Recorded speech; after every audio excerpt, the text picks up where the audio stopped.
Стари, недоволни по број и неисправни. Состојбата со автобусите на ЈСП е алармантно загрижувачка, покажува истражувањето на Центарот за граѓански комуникации.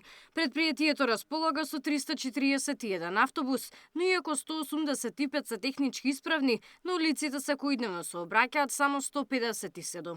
Во 2015 година граѓаните имале на располагање 316 автобуси дневно, а денес таа бројка е за околу 40% помала. Истражувањето покажува и драстичен пат на корисниците на јавниот превоз.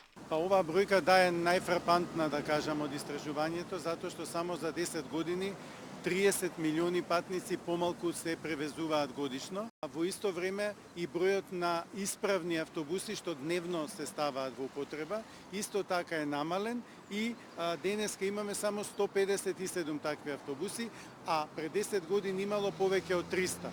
Значи повеќе од половина е намален и бројот на автобуси што се користат во градскиот превоз.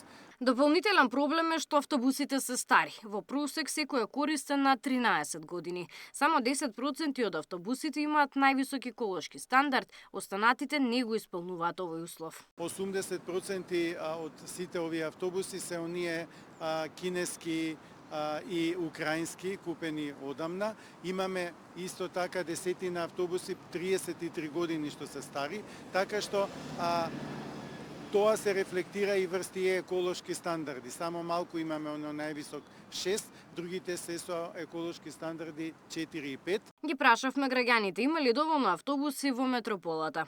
Саат време чекам девятка за државна болница. Да се потребни се нови. Хигиената мислам дека не е на високо ниво. Хигиената не задоволува, автобусите не се редовни. Очекувавме дека ќе бидат подобри, меѓутоа се уште ситуацијата не задоволува. Чисто ли е во автобусите? Претежно не, но потреба е, искрено треба да се возиме. Студенти сме сепак. Мислам дека треба да се купат нови автобуси. Последно, градоначалникот на град Скопје најави дека е отпочнат процес за набавка на 130 автобуси. 100 владата ќе набави со парите со кои државата се задолжи кај Унгарија, а останатите 30 преку БРТ. Георгиевски очекува неголемиот дел од автобусите да пристигнат до крајот на годината. Истражувањето на Центарот за граѓански комуникации е спроведено врз основа на податоците преземени од годишните извештаи на јавното сообраќајно предпријатие, како и од податоците добиени од предпријатието врз основа на слободен пристап до информација од јавен карактер. Габриела Лескова, Сител телевизија.